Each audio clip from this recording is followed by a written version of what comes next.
Ici Philly Wanning et cette semaine, nous regardons la Pâque. Oui, Pâques. Dans l'Ancien Testament, c'était la sortie des Israélites vers le pays de Canaan. Et dans le Nouveau Testament, c'est la mort et la résurrection de Jésus. Oui, il est ressuscité. Alors, Skyler va nous aider. Il est avec les chameaux. Alors, regardons Skyler et les chameaux. Oh, bonjour! C'est moi Skyler et je suis en Israël et je m'occupe de quelques chameaux. Aujourd'hui, nous étudions l'histoire de Pâques. Savais-tu que c'est une histoire réelle, avec de lieux réels? Les chameaux doivent se reposer. Alors, pendant que Philou raconte l'histoire, je t'emmène dans les vrais endroits. C'est parti! Pendant la nuit précédant sa crucifixion, Jésus et certains de ses disciples se sont rendus dans un jardin sur le mont des Oliviers, connu sous le nom de Jardin de Gethsémani. Jésus savait qu'il allait être trahi, arrêté, finalement condamné à mort. Alors, pendant qu'il était au jardin, il a demandé à ses disciples de veiller pendant qu'il priait son Père céleste. Il a demandé à son Père d'éloigner de lui cette coupe de souffrance, mais a terminé sa prière en se soumettant à la volonté de son Père. « Mon Père, » Jésus a prié, « s'il est possible, éloigne de moi cette coupe de souffrance. Mais ce n'est pas ce que je veux, c'est ce que tu veux. » La volonté que Jésus a manifestée au jardin de Gethsémani de mourir sur la croix à notre place, de payer le prix de nos péchés, est étonnante. Voici Gethsémani. C'est le jardin où Jésus a prié avec ses disciples avant d'aller à la croix. Voici mon amie. Elle est une enfant comme toi et elle a visité Israël. Elle va se joindre à nous pour te montrer que ces endroits sont réels. À Gethsémani, il y a des oliviers. Celui-ci est l'un des plus vieux arbres qui existent. Maintenant, continuons l'histoire. Des gens d'autorité l'ont accusé injustement de prétendre être le Fils de Dieu et l'ont condamné à être mis à mort. Selon la loi romaine, le conseil juif n'avait pas l'autorité de mettre quelqu'un à mort. Ils ont donc amené Jésus chez les Romains pour qu'il soit jugé et exécuté. Jésus a ensuite été amené au gouverneur romain qui l'a remis aux soldats pour qu'ils le battent et le crucifient. Après avoir battu Jésus, les soldats l'ont revêtu d'une robe pourpre et ont placé une couronne d'épines sur sa tête. Aïe, ça doit faire mal! Tu vois là-bas le jardin de Gethsémani que nous venons de voir. Quand Jésus a dû passer en jugement, il a marché de là jusqu'à son procès. Ce sont les marches sur lesquelles Jésus aurait pu marcher. L'endroit où se trouve notre ami s'appelle Via Dolorosa. Aujourd'hui, c'est une route par laquelle on passe. Jésus serait passé par là pour se rendre là où il devait aller. Voyons ce qui se passe ensuite. Ils ont ensuite conduit Jésus au sommet d'une colline appelée Golgotha, où il a été crucifié sur une croix.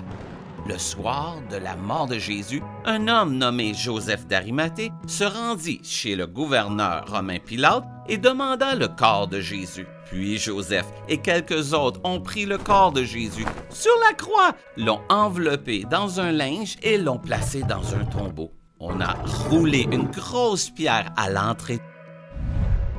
Il est un peu difficile de déterminer l'endroit où Jésus a été crucifié, car nous ne savons pas exactement quelle colline était connue sous le nom de Golgotha à l'époque. Cependant, les gens ont fait des suppositions et ça pourrait être cet endroit, juste là. Allons-nous regarder de plus près? Voici donc l'endroit où Jésus aurait pu se trouver quand il a été crucifié et qu'il est mort. C'est triste, mais heureusement, ce n'est pas la fin de l'histoire. Continuons. Tôt le premier dimanche matin après la crucifixion de Jésus, plusieurs femmes, amies de Jésus, se rendent au tombeau. Elles furent très surprises de constater que la pierre avait été roulée et que le tombeau était vide. 2 anges se tenaient là et leur ont dit « N'ayez pas peur, Jésus n'est pas ici, il est ressuscité. » 3 jours après sa crucifixion, Jésus est ressuscité des morts. C'est cool, non? Jésus est ressuscité des morts. Maintenant que le tombeau est vide, les gens peuvent aller le voir. Le tombeau de Jésus est encore un mystère, car nous ne savons pas exactement où il se trouvait. Mais ce tombeau te donne un exemple de ce à quoi il pourrait ressembler.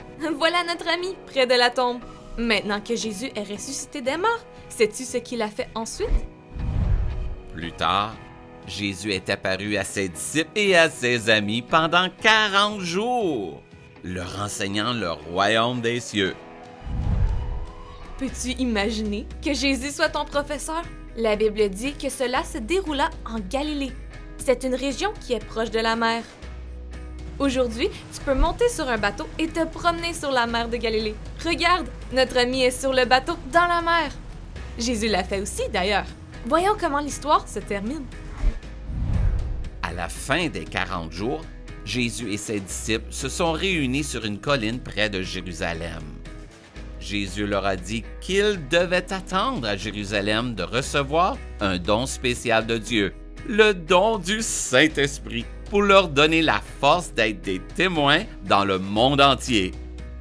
Pendant qu'ils le regardaient, Jésus s'est élevé dans les nuages pour aller rejoindre son Père céleste.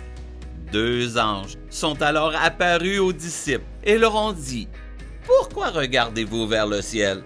Jésus reviendra. » Quelle histoire! Cette colline spéciale où Jésus et les disciples se sont réunis s'appelle le Mont des Oliviers. Ce qui est cool, c'est que tu peux encore y aller aujourd'hui. On peut monter au sommet et voir la ville de Jérusalem. Regardez, notre ami est au sommet de la montagne. Comme les 2 anges l'ont dit, cette montagne est aussi l'endroit où Jésus est censé revenir. C'est une bonne nouvelle. Je dois retourner vers le chameau, mais avant, je veux t'apprendre un verset. Car Dieu a tant aimé le monde qu'il a donné son Fils unique, afin que quiconque croit en lui ne périsse point, mais ait la vie éternelle. À la prochaine!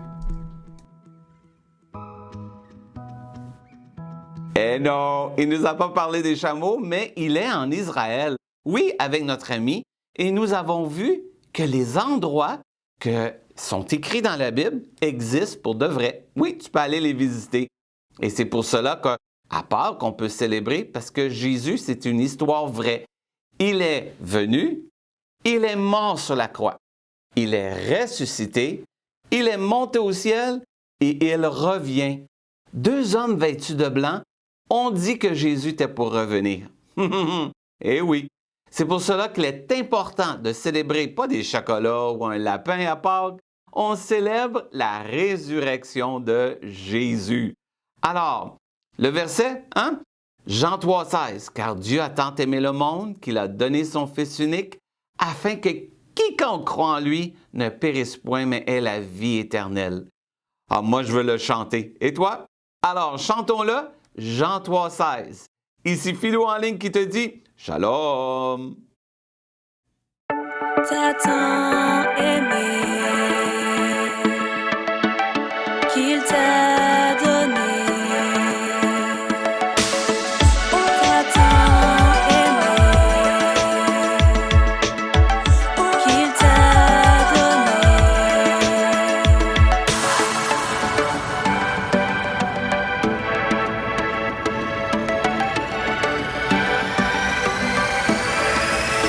Car Dieu